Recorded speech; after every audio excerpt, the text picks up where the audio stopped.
खुशी एकेडमी में आपका स्वागत है। तो आज हम बात करेंगे भारतीय राष्ट्रीय आंदोलन के बारे में। तो ये जो टॉपिक रहेगा हमारा एग्जाम पॉइंट ऑफ व्यू को लेकर, जैसे कि TGT commission, JBT commission, any other जो एग्जाम है उनके लिए ये जो टॉपिक रहेगा बहुत ही इम्पोर्टेंट रहने वाला है। टॉपिक का नाम रहेगा दांडी मार्च।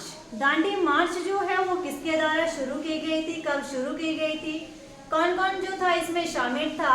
तो चलो टॉपिक की तरफ चलते हैं, हम बात करते हैं दांडी मार्च। दांडी मार्च यात्रा यह जो शुरू हुई थी 12 मार्च 1930 को, और एग्जैक्ट डेट है इसकी। दांडी मार्च जो थी 12 मार्च 1930 को शुरू की गई थी, और जिसके मेन लीडर थे उनका नाम था महात्मा गांधी। इनका नाम था महात्मा गांधी। अब बात करते हैं कि दांडी मार्च जो थी कहां से शुरू की गई और कहां पर इसको समाप्त किया गया। तो ये गुजरात जिला, गुजरात के साबरमती आश्रम से शुरू की गई थी। साबरमती आश्रम से शुरू की गई और ये चली थी हमारी नवसारी जिले तक। नवसारी जिले में भी एक छोटा सा गांव रहेगा जिसका नाम रहेगा दांडी। तो साबरमती आश्रम से शुरू हुई और दांडी तक चली थी। मैं दोबारा से रिपीट कर रही हूँ कि ये जो यात्रा थी साबरमती टू दांडी तक चली थी। दांडी मार्च हमारी साबरमती से शुरू और दांडी तक चली थी। लेकिन बीच में कई बार डिस्ट्रिक्ट भी पूछी जाती है कि गुजरात के किस डिस्ट्रिक्ट में ये हुई थी। तो नवसारी नामक जिले में एक छोटा सा गांव पड़ता है जिसका नाम रहेगा दांडी। ओके, नेक्स्ट बात करते हैं ये कंप्लीट कब हुई थी। तो 6 अप्रैल 1930, 6 अप्रैल 1930 को दांडी मार्च जो थी वो समाप्त हुई थी और हमारा नमक कानून जो था वो तोड़ा गया था। नमक कानून तोड़ा गया। 6 अप्रैल 1930 को नमक कानून को तोड़ा गया था। अब हम बात करते हैं इसके बाद कि इसके और क्या क्या नाम है।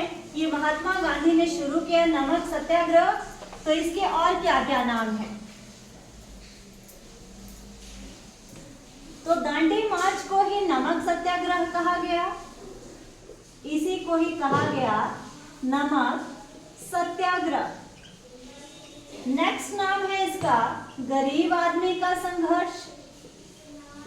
गरीब आदमी का संघर्ष, ये भी इसी को नाम दिया गया। और थर्ड नाम दिया गया इसको सफेद बहती गंगा। तीसरा नाम था इसका सफेद बहती गंगा। अब हम बात करते हैं इसको नमक सत्याग्रह क्यों कहा गया। क्योंकि मेन जो मुद्दा था दांडी मार्च का वो था नमक कानून को तोड़ना, इसीलिए इसका नाम पड़ गया नमक सत्याग्रह। नेक्स्ट वन हमने बात की, इसको कहा गया है गरीब आदमी का संघर्ष। तो जो दांडी मार्च में जो लोग शामिल थे वो आम पब्लिक थी, आम लोग शामिल थे, इसीलिए जो गरीब से गरीब पर्सन जो था वो भी इस यात्रा में शामिल हो सकता था, इसीलिए इसे कहा गया है गरीब आदमी का संघर्ष। थर्ड वन है सफेद बहती गंगा। तो याद रखना है महात्मा गांधी जो थे स्वयं भी सफेद सूती वस्त्र खादी पहनते थे, और जो लोग यहाँ पर शामिल हुए थे उन सभी ने ही खादी सफेद सूती वस्त्र पहने हुए थे, इसीलिए इसका नाम पड़ गया सफेद बहती गंगा। अब हम बात करते हैं इसके बाद कि महात्मा गांधी के साथ इसमें कितने अनुयायी थे जो इसमें भाग ले रहे थे। तो इस यात्रा में महात्मा गांधी के साथ 79 अनुयायी थे। महात्मा गांधी के साथ इसमें 79 अनुयायी थे। कई बार क्वेश्चन आता है महात्मा गांधी के अलावा, महात्मा गांधी के बिना इसमें कितने लोग शामिल थे।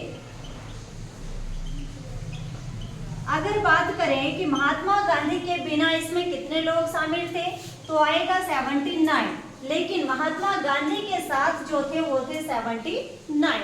ओके, नेक्स्ट हम चलते हैं इसमें महिलाएं, कौन कौन सी महिलाएं जो थी वो इसमें शामिल थी इस सत्याग्रह में, इस आंदोलन में। तो देखेंगे जो महिलाओं की बात करते हैं तो महिलाओं में सबसे पहले नाम आता है हमारे पास कस्तूरबा गांधी, महात्मा गांधी की पत्नी जिनका नाम था कस्तूरबा गांधी। तो कस्तूरबा गांधी जो थी वो भी इसमें शामिल थी। नेक्स्ट वन है हमारे पास सरोजिनी नायडू, सरोजिनी नायडू। नेक्स्ट है कमला देवी, कमला देवी और कमला देवी चट्टोपाध्याय, चट्टोपाध्याय। ओके, ये जो महिलाएं थी इस आंदोलन में शामिल थी, दांडी मार्च में ये जो महिलाएं थी ये शामिल थी। देखो महात्मा गांधी के साथ जो महिलाएं थी, मैं दोबारा से रिपीट कर रही हूँ, कस्तूरबा गांधी, कई बार क्वेश्चन आता है इनमें से कौन सी महिलाएं इसमें शामिल थी। हमें बात आती है कस्तूरबा गांधी, सरोजिनी नायडू, कमला चट्टोपाध्याय, और ऑप्शन में हमें दिया होता है एनी बेसेंट भी। ठीक है, तो एनी बेसेंट जो थी इसमें शामिल नहीं थी। नमक सत्याग्रह या फिर दांडी मार्च में एनी बेसेंट ने भाग नहीं लिया था। ओके, नेक्स्ट हम बात करते हैं कि कितने किलोमीटर तक महात्मा गांधी ने पैदल चलकर दूरी तय की थी।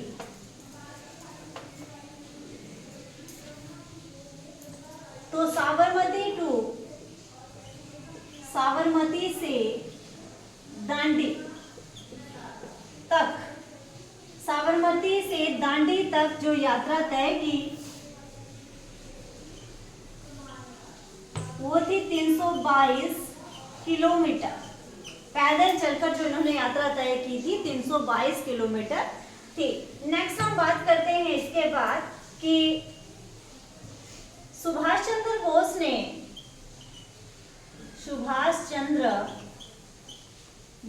ने महात्मा गांधी की दांडी मार्च को या दांडी मार्च की तुलना किसके साथ की है, किसके साथ की है। अगर बात करें कि सुभाष चंद्र बोस ने महात्मा गांधी की दांडी मार्च की तुलना किसके साथ की है, तो नेपोलियन के एल्बा से पेरिस की यात्रा से। ओके, मैं दोबारा से रिपीट कर रही हूँ। सुभाष चंद्र बोस है महात्मा गांधी की दांडी मार्च को कंपैरिजन किया, महात्मा गांधी की जो दांडी मार्च है उसका कंपैरिजन किया है नेपोलियन के एल्बा से पेरिस की यात्रा से। ठीक है, एल्बा से पेरिस की यात्रा के साथ इसकी तुलना की है। नेक्स्ट हम बात करते हैं इसके साथ कि इसमें फेमस गीत कौन गाया गया था जब महात्मा गांधी जी हमारे पास दांडी मार्च में भाग ले रहे थे। तो इसमें जो फेमस गीत था वो कौन सा गाया गया था और किस पर्सन के द्वारा वह गाया गया था। अगर संगीत की बात करें कि दांडी मार्च में फेमस संगीत कौन सा था, तो उसका नाम है रघुपति राघव राजा राम। इस संगीत का नाम है रघुपति राजा राघव राम। इसके जो रचयिता या जिसके द्वारा संगीतकार है, किसके द्वारा ये संगीतकार किया गया, इसके संगीतकार कौन है, तो आचार्य विष्णु दिवाकर, आचार्य विष्णु दिगंबर जो हैं इनके द्वारा यह सॉन्ग जो था वो गाया गया था, रघुपति राघव राजा राम। आपको पता है पैदल दूरी की यात्रा चली हुई थी, तो इसमें लोग जो थे वो नाच गा के चले हुए थे। तो यहाँ पर जो फेमस गीत रहता है इस दांडी मार्च का वो रहता है रघुपति राघव राजा राम। कई बार एग्जाम में ये क्वेश्चन पूछा भी गया है। ओके, तो ये किसके द्वारा गाया गया था, तो आचार्य विष्णु दिगंबर के द्वारा यह गीत जो था वो गाया गया था। अब हम बात करते हैं कि 1930 को कांग्रेस के 1930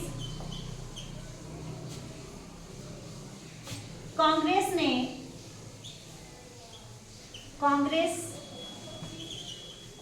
और उससे उससे संबंध